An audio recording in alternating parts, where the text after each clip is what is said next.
되는 이는 하나님이시니 자기의 기쁘신 뜻을 위하여 너희 안에 소원을 두고 행하게 하신다. 그렇게 말씀을 하세요.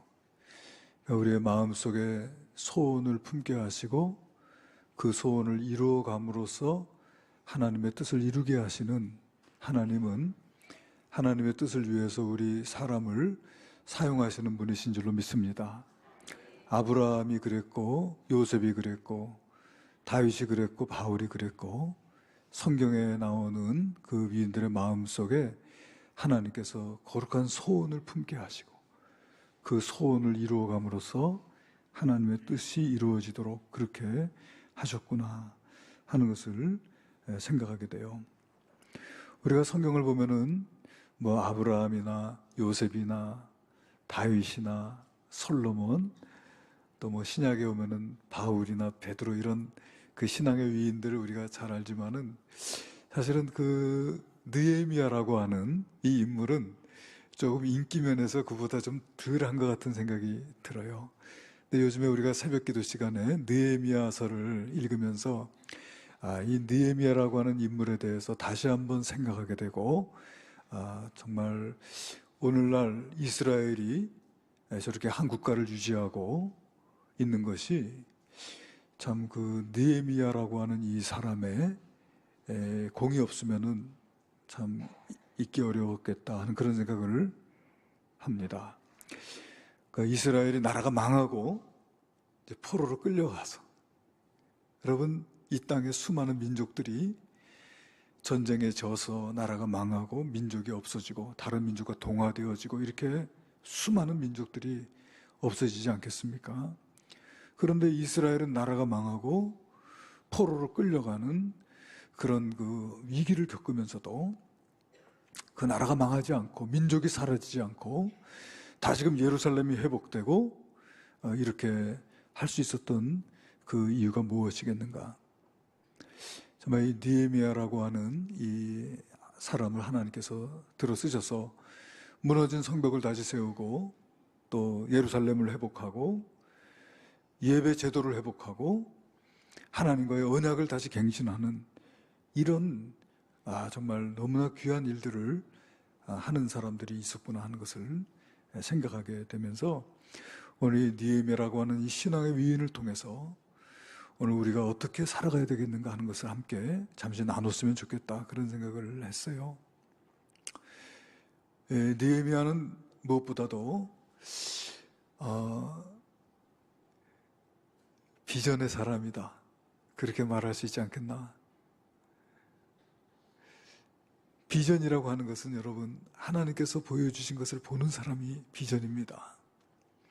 자기의 야망과 자기의 어떤 소원과는 다른 이것은 하나님께서 보여주신 것을 말하는 것이죠. 그래서 이 느헤미야의 마음속에 하나님께서 비전을 주셨어요. 또 이 느헤미야는 마음이 굉장히 따뜻한 사람이었던 것 같아요.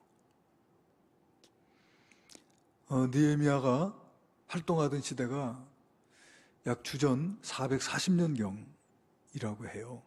성경학자들이 이제 아닥사스다 왕 때라고 이제 우리가 읽은 성경에 기록되어져 있습니다만은 이때가 이제 주전 약 440년, 445년 이때라고 했을 때 여러분 이스라엘이 주전 586년에 멸망하거든요. 그러니까 이스라엘이 멸망했을 때 느헤미야는 이 세상 사람이 아니었어요. 그러니까 느헤미야는 포로로 잡혀간 사람이 아니고 포로로 잡혀간 사람의 자식인 거죠. 그러니까 그는 이스라엘이나 예루살렘에 대해서 잘 모를 수밖에 없어요. 그는 포로지에서 태어났고 또 포로지에서 성장해서 지금 아닥사스다 왕의 술을 맡은 관원장이 되기까지 성공적인 삶을 살아왔던 사람이에요. 그런데 어느 날 예루살렘에서 하난이라고 하는 형제, 그가 친형제였는지 아니면 같은 동족을 말하는 것인지 모르겠으면 성경에는 형제 몇 사람 이렇게 돼 있어요. 그래서 그 몇 사람이 예루살렘으로부터 이 바벨론에 와가지고 그 예루살렘의 형편에 대해서 이야기를 합니다. 그 이스라엘의 포로로 잡혀오는 것을 면하고 거기 살아남은 사람들 가운데서 성벽은 무너지고 성문은 불탔고, 그래서 이방 족속들에게 능욕을 당하고 환난을 당하고 그렇게 살아가고 있다고 하는 그 이야기를 듣고서 참 그 불쌍하다 생각하고 그냥 넘어갈 수도 있잖아요.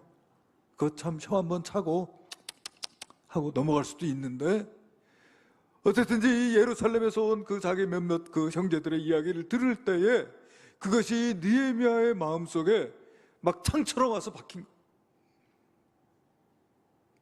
그래서 며칠 동안 아무것도 하지 못하고 아무것도 먹지 못하고 슬퍼하면서 하나님 앞에 금식하면서 기도합니다. 이렇게 된 모든 것이 다 내 잘못이요 내 아비의 죄 때문입니다. 그렇게 하나님께 회개하여 기도하면서 하나님의 말씀을, 그러나 하나님, 이스라엘 백성들이 그 죄에서 회개하고 돌아오면 하나님께서 회복시켜 주시고 땅끝 어디에 있든지 다시 불러 모으시겠다고 하나님 약속하신 것을 기억해 달라고 그렇게 하나님 앞에 기도해요. 그러면서 그 마음속에 강한 열망이 있어요. 예루살렘 성벽을 다시 재건해야 되겠구나, 예루살렘 성을 다시 회복해야 되겠구나 하는 그런 마음속에 열망을 품게 돼요. 하나님 앞에 기도합니다. 이 느헤미야는 성경 느헤미야서를 읽어보면 순간순간 기도하는 사람이에요. 순간순간. 그러니까 며칠을 금식하며 하나님께 기도도 했지만은 그냥 일상적인 삶 속에서 순간순간 주의 이름을 부르고 기도했던 사람이라는 걸 알 수가 있어요. 하나님께 기도합니다. 오늘 종이 형통하여 이 사람 앞에서 은혜를 입게 하옵소서. 이렇게 하나님께 기도해요. 이 사람은 아닥사스 왕이었던 것 같아요. 여러분, 그 예루살렘 성벽, 자기는 거기서 태어난 것도 아니에요. 사실은 자기 고향이라고 하지만 자기 아버지가 살던 곳이고 사실 자기 고향은 아닌 거예요. 그런데도 그 땅을 회복하겠다고 하는 이 강한 열망이 그의 마음속에 생기게 돼요.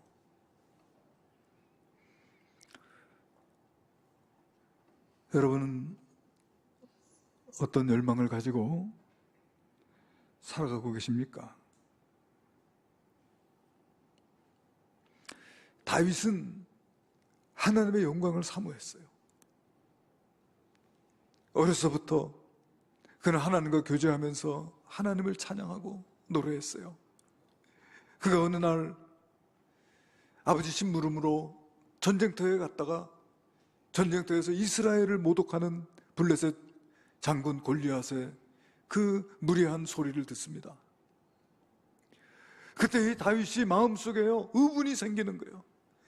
아이 저 불안당 저놈이 누군데 살아계신 하나님을 저렇게 모욕하는가 하면서, 모든 이스라엘 백성들은 다 두려워서 떨고 있는데 이 어린 소년이 말이에요, 내가 저놈을 가만두지 않겠다고 하면서 나가 싸우는 거예요.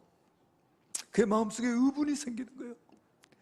너는 칼과 창과 단창으로 내게 오거니와 나는 만군의 주 여호와의 이름으로 내게 가노라 하면서 그는 하나님의 영광을 사모하는 그런 마음. 사도 바울 같은 경우에는 그 마음속에 말이에요,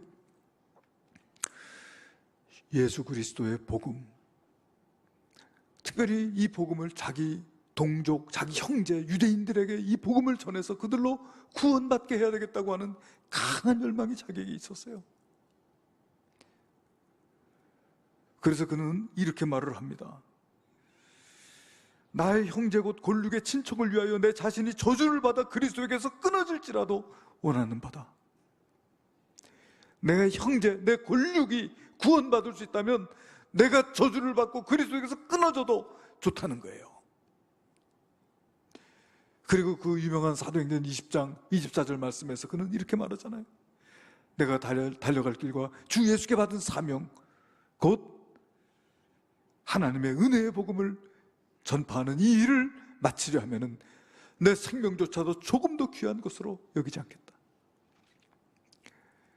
주께 받은 사명이요, 주 예수의 복음 전파하는 거, 이거 위해서는 나는 죽어도 좋다는 거예요.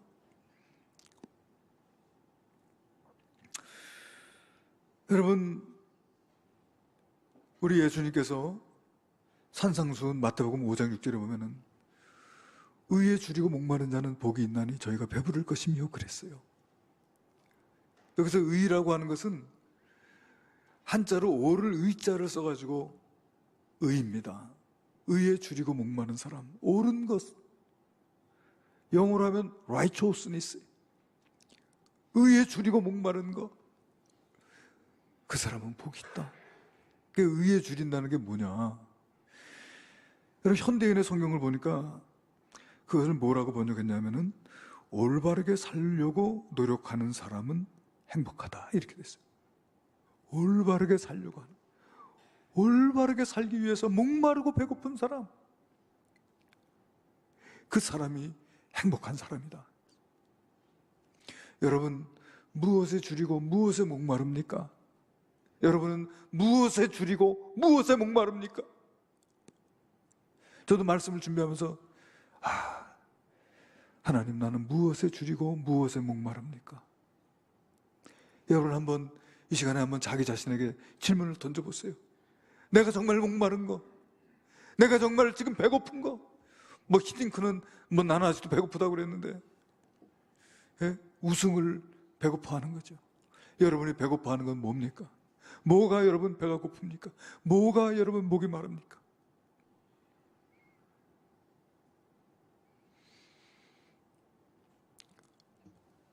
늘 목마른 거 있잖아요. 돈에 목이 말라요. 돈에 목이 말라. 돈에 목이 말라. 그리고 내 성공, 내 영광, 내가 인정받는 모든 거 다 그냥 내가 좀 더 부유해지고, 내가 좀 더 성공하고, 내가 좀 더 높아지고, 내가 좀 더 만족할 수 있고, 내가 좀 더 인정받고, 내가 좀 더 사랑받고, 내 영향력이 좀 더 커지고, 내가 좀 더 내가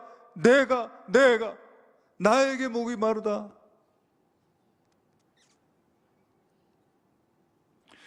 그러나 여러분, 하나님은 그런 분이 아니에요. 우리가 믿는 하나님은 하나님 자신에게 목마른 분이 아니고 우리를 위해서 목이 마르신 분이셨어요. 죄에 매여 일생의 종로로 타고 있는, 사망을 두려워하고 영원히 멸망받을 수밖에 없는 인생들에 대한 그 연민과 사랑, 그걸 우리 하나님은 품으셨어요. 우리가 잘 아는 요한복음 3장 16절에 하나님이 세상을 이처럼 사랑하사, 하나님이 세상을 이처럼 사랑하사, 세상을 사랑하신 거예요. 독생자를 주셨으니, 독생자, 하나님의 아들, 그 죄 없는, 흠 없는, 존귀하신 어린 양, 그 하나님의 독생자를 주셨어요. 왜요? 우리를 구원하시고자, 우리를 구원하시고자. 이는 누구든지 그를 믿는 자마다 멸망치 않고 영생을 얻게 하려 하심이라. 할렐루야. 하나님은 사랑의 하나님이고 이타적인 분이세요. 우리는 늘 나라고 외치지만 하나님은 그러신 분이 아니에요. 그래서 하나님의 사랑을 경험한 사람들은, 이제는 나를 외치다가 이제 하나님을 바라보고, 하나님이 그토록 사랑하는 영혼들을 바라보고 그렇게 살아갈 수 있는 사람들이 하나님의 사랑을 경험한 사람이 아니겠어요? 그래서 하나님의 사랑을 경험한 사람들은 이렇게 말합니다. 내가 그리스도와 함께 십자가에 못 박혔나니 그런즉 이제는 내가 사는 것 아니요 내 안에 그리스도께서 사신 것이라. 이제 내가 육체 가운데 사는 것은 나를 사랑하사 나를 위하여 자기 자신을 버리신 하나님의 아들을 믿는 믿음 안에서 사는 것이라. 할렐루야.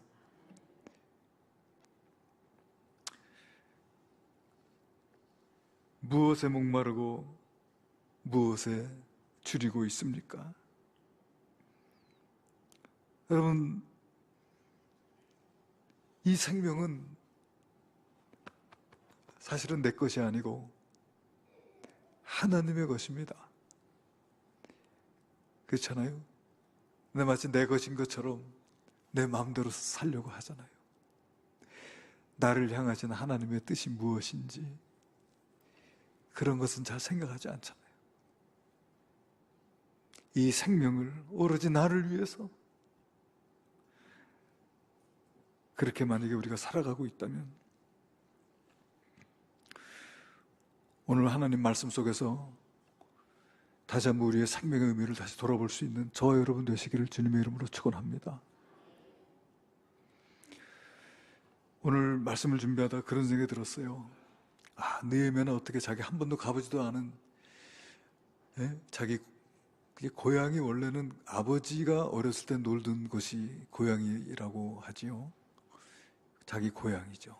자기 고향이 맞죠. 거기 살고 있는 자기 동족들에 대한, 어떻게 보면 한 번도 만난 적이 없는 사람일 수도 있어요.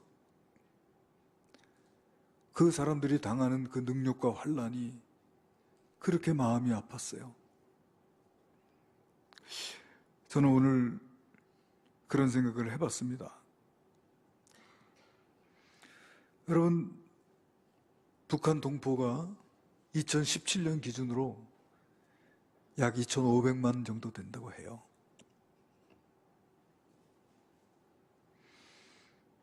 세계에서 유례가 없는 인권 유진 국가고 세계 최악의 경제 상태에서 살아가고 있습니다.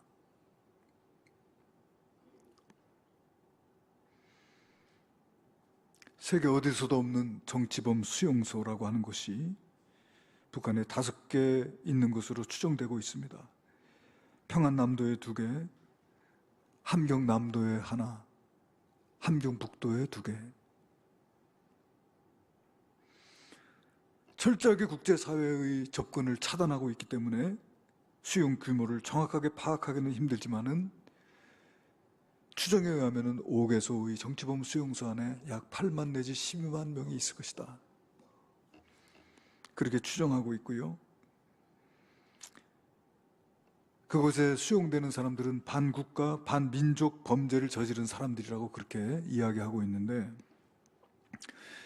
결국은 삼 김씨의 유일 지배 체제를 반대한 사람들, 그러한 사람들, 그 삼김 지배 체제를 유지하기 위한 수단으로 이용되고 있다는 것이죠.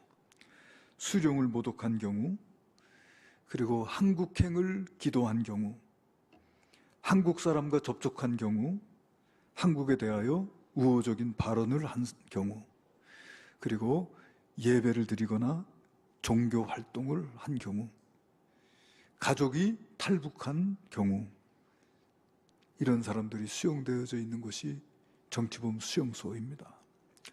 이 정치범 수용소에서 탈출한 사람들, 또는 이 정치범 수용소에서 경비원으로 근무했던 사람들의 간증을 통해서 우리는 이런 사실을 알 수가 있습니다. 그곳에 있는 사람들은 파리보다도 못한 존재다. 그 수용소에서 나온 사람들의 간증입니다. 파리 목숨만도 못하다. 거기 경비원으로 있던 사람들은 그렇게 이야기합니다. 우리는 교육받기를 여기 있는 사람은 사람이 아니다. 그저 죄수일 뿐이다. 우리와 똑같은 사람이라고 생각하면 안 된다. 그렇게 교육을 받는답니다. 거기서 이제 일을 하는데 인분을 옥수수에 주는 그런 일을 한대요. 그 인분을 이런 뭡니까? 바가지로 풀 거 아니에요? 그러면 그 인분을 옥수수에 뿌린 그 바가지, 그게 자기 밥그릇이랍니다.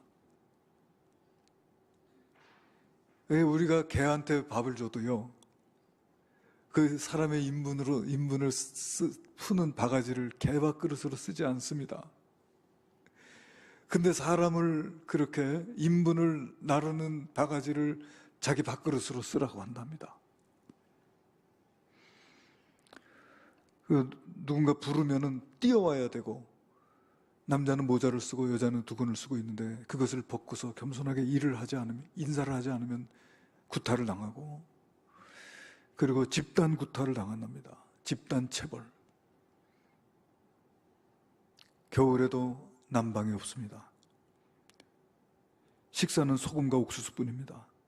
나머지는 자급자족인데, 자급자족의 의미가 뭐냐면은 벌레를 잡아먹고 쥐를 잡아먹고 땅에 자라는 풀을 뜯어먹는 그런 것을 의미하는 것이라고 합니다. 김일성, 김정일, 김정은으로 이어지는 세습 정권은 1인 독재 나라입니다. 주체 사상은 삼김을 신격화하고 있는 전제주의, 전체주의 사회입니다. 법치가 아니라 인치로 다스리는, 우리가 법대로가 아니고 사람 마음대로 한다 이 말입니다. 그러니까 우리나라는 사형을 하게 되면은 교수형으로 정해져 있는 것이죠. 그것이 그래도 가장 인간적이라는 것이죠.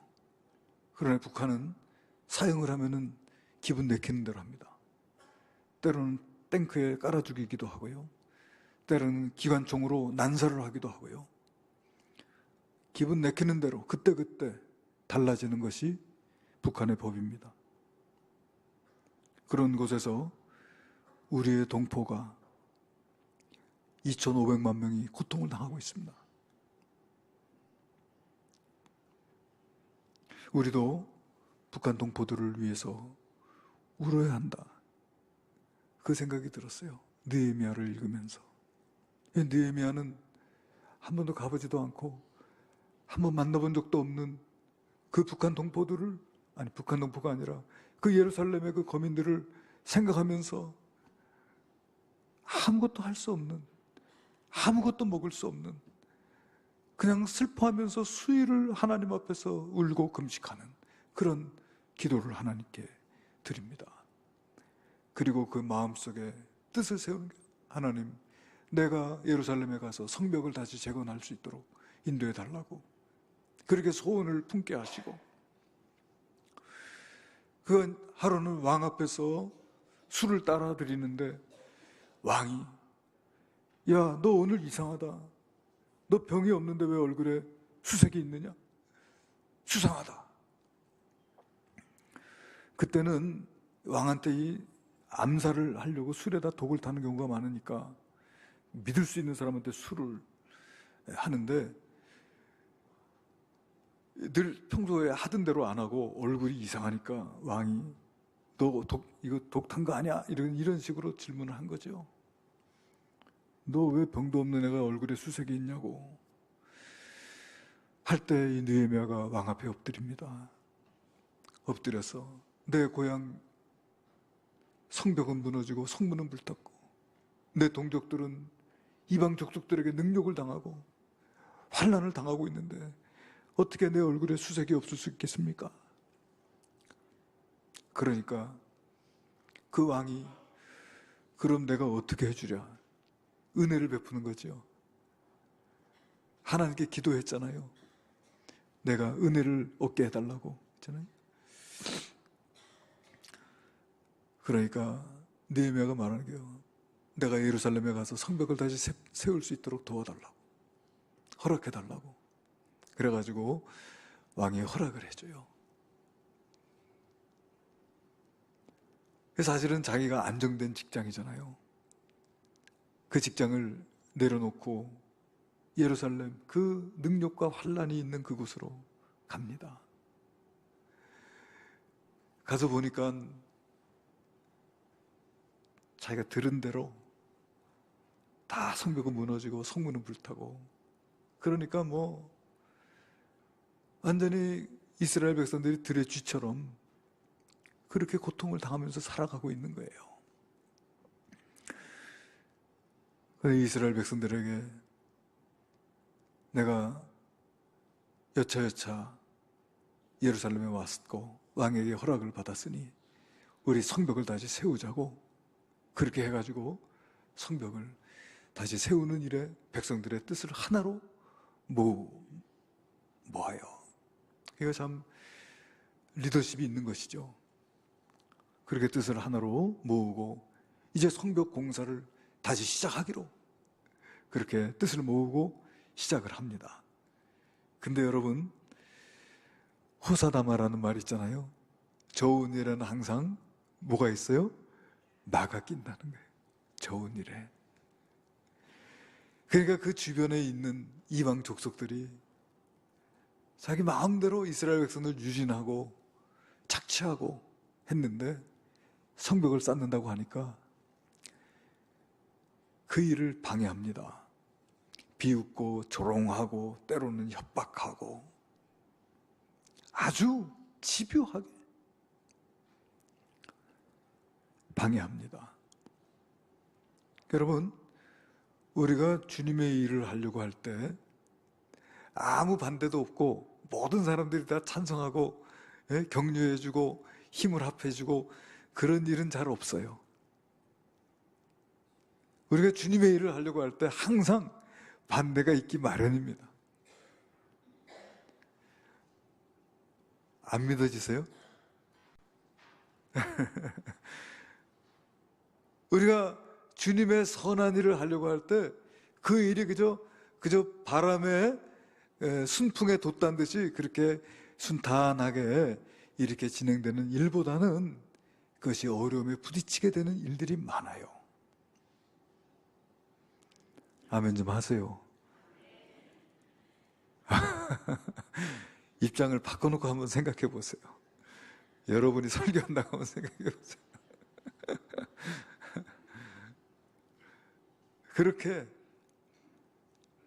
그런데 그 반대가 말이에요, 한 번이 아니고 계속 됩니다. 집요하게 비웃고 비방하고 화내고 위협하고 이렇게 밖에서 오는 어려움이에요. 그리고 안에서도 어려움이 있어요.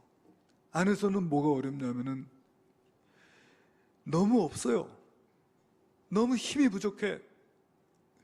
그래도 여러분, 성벽이 1,200m가 아니거든요. 수십 킬로에 해당하는 그 성벽을 쌓으려고 하면 얼마나 힘듭니까?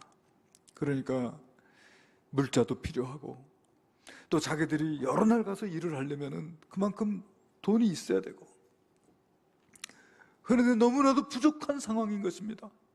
어느 정도 나면은 먹을 것을 구하기 위해서 땅을 팔고 포도원을 팔고 심지어는 자기 자식을 종으로 팔고 이렇게 해야 되는 상황이에요.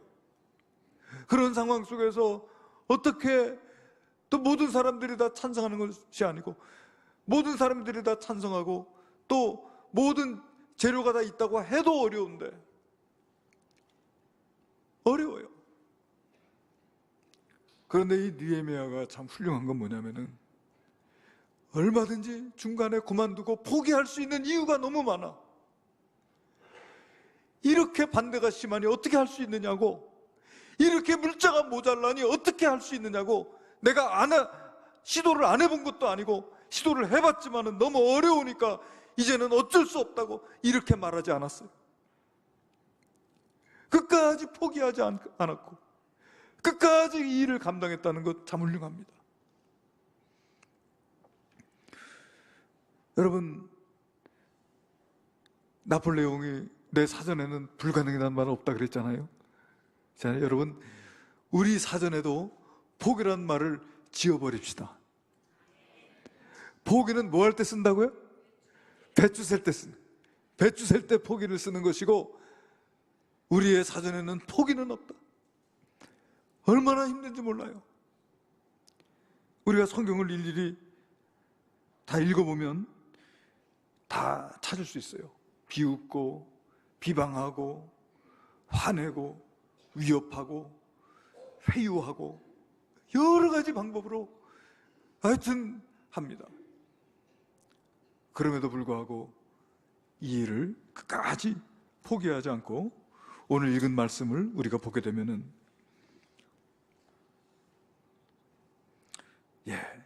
느헤미야서 4장 7절 8절 보면 뭐라고 했냐면은 산발락과 도비아와 아라비아 사람들과 암몬 사람들과 아스도 사람들이 예루살렘 성이 중수되어 그 허물어진 틈이 매우 적한다함을 듣고 심히 분노하여 다 함께 꾀하기를 예루살렘으로 가서 치고 그곳을 요란하게 하자. 이렇게 합니다. 또 느헤미야 4장 10절에 보면은 예루살렘 사람들, 이 같은 동족들은 뭐라고 하냐면 유다 사람들은 이르기를 흥부더기가 아직도 많거늘 짐을 나르는 자의 힘이 다 빠졌으니 우리가 성을 건축하지 못하리라 하고 못하겠다 이런 말들을 하는 거예요. 거듭 반복됩니다. 느헤미야서 4장 11절에 보니까 우리의 원수들은 이르기를 그들이 알지 못하고 보지 못하는 사이에 우리가 그들 가운데 달려들어가서 살육하여 역사를 그치게 하리라. 기습해서 살육해서 일을 그치게 만들겠다고 그렇게 협박을 합니다. 여러분, 일을 하기 위해서는 무장을 해제해야 되잖아요. 일을 하기 위해서는 일을 할 수 있는 옷을 입어야 되잖아요. 그런데 이들이 어떻게 했느냐면은 오늘 우리가 읽은 16절에 보니까 뭐라고 했습니까? 절반은 일하고 절반은 갑옷을 입고 창과 방패와 활을 가졌고, 절반은 일을 하면서도 절반은 또 경비를 쓰고 무장을 하고 칼과 창과 화살을 가지고 경계를 했다는 것이죠. 다 함께 가서 일을 해도 지금 일손이 부족한데 그렇게라도 일을 그치지 않고 지속한 것입니다. 또 17절에 보니까 뭐라고 했습니까? 각각 한 손에는 일을 하며 한 손에는 병기를 잡았는데, 여러분, 벽돌을 쌓으면서도 한 손에 칼을 놓지 않고 벽돌을 쌓았다 그 말이에요. 언젠가 기습해 들어오면은 일방적으로 당하지 않도록 준비하면서 그렇게 깨어 있으면서 일을 했다는 것이죠. 그리고 18절에 보니까 각각 허리에 칼을 차고 건축하며 나팔 부는 자는 내 곁에 섰었느니라. 여러분, 일하는 사람은 허리에다 뭐 망치, 뭐 여러 가지 드라이버라든지 벤치라든지 뭐 이런 도구들을 허리에 달고 일을 하잖아요. 그런데 칼을 차고 일을 했다.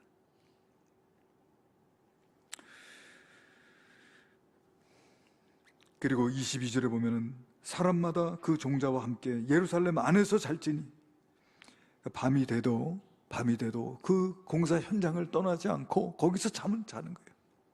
거기서 그 현장을 지키고 그 현장에서 잠을 자면서 밤에는 근무를 쓰고 낮에는 일을 하고 그렇게 했다.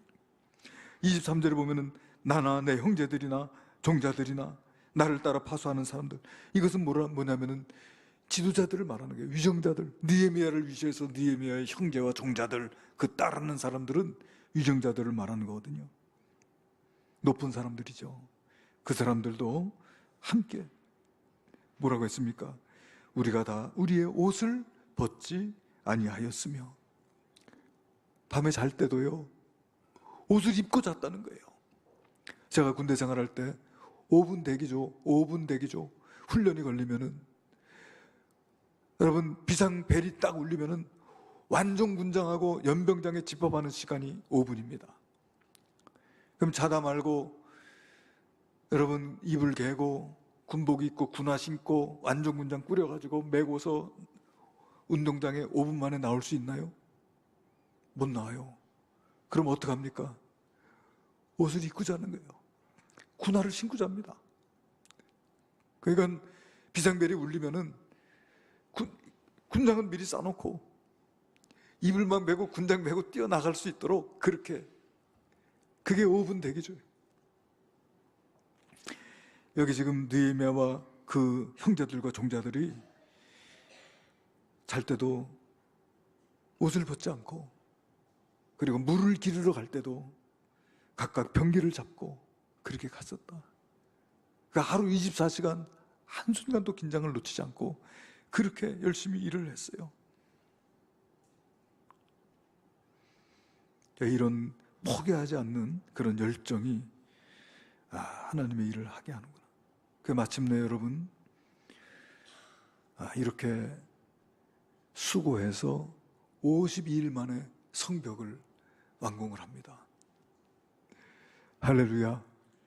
그렇게 성전을 완공하고 나니까 사람들이 깜짝 놀랐어요. 이것이 사람이 한 것이 아니다. 하나님께서 한 일이라고 그렇게 사람들이 이야기를 했습니다. 그리고 여러분, 느헤미야는 무엇보다도 기도의 사람이요.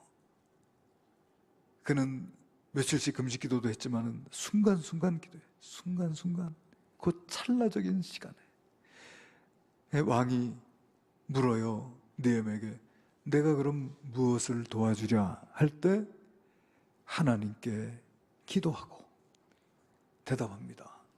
그 짧은 시간, 주여 내게 지혜를 주옵소서, 주여 나를 도와주옵소서, 이런 그 간절한 기도를 드리고서 왕에게 이야기하는.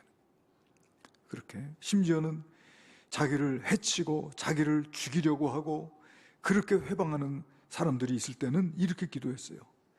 나를 두렵게 하고자 한 자들의 소행을 기억하옵소서. 이렇게 하나님께 기도했어요. 결국은 이렇게 하나님께서 그의 마음속에 품게 하신 그 소원을 그는 이루기 위해서 끝까지 포기하지 않고 하나님의 도우심을 구하면서 일을 함으로써 예루살렘 성벽이 완공이 됩니다. 예루살렘 성벽이 완공된 것이 아니고 예루살렘이 회복이 된 것이죠. 이 느헤미야가 다시 하나님께 제사 법도를 다시 세우고, 그리고 그곳에서 다시금 하나님의 말씀이 선포되어질 수 있도록 하고, 하나님과의 언약을 다시 갱신하고 하나님께 회개하는 그런 아름다운 역사를 이루어서 다시 예루살렘이 회복되고 이스라엘이 회복되는 그런 귀한 사역을 감당했던 것을 보게 돼요. 여러분, 우리나라는 지금 남북으로 나누어져 있고, 그리고 우리 남한 땅에도 그렇게 여야로 진보와 보수로 첨예하게 대립돼서 서로를 비방하고 헐뜯고 서로 정권을 얻기 위해서 비방하다 보니까 이 나라는 그냥 비방투성이밖에 없어요. 대통령을 지냈으면 감옥 가는 게 당연한 것이고, 대통령을 지낸 사람들이 수갑을 차고 그 카메라 앞에 서고 말이죠. 정말 이 다음 대통령, 지금 대통령은 죄수복을 입고 수갑을 메고 이 텔레비전 카메라 앞에 서는 일이 없기를 바라요. 정말로. 이게 도대체 무슨 일입니까 이게? 지금 이런 때 우리가 이 나라를 위해서, 이 민족을 위해서 느헤미야처럼 울고, 정말 우리가 의의를 위해서 목이 마르고 배가 고프고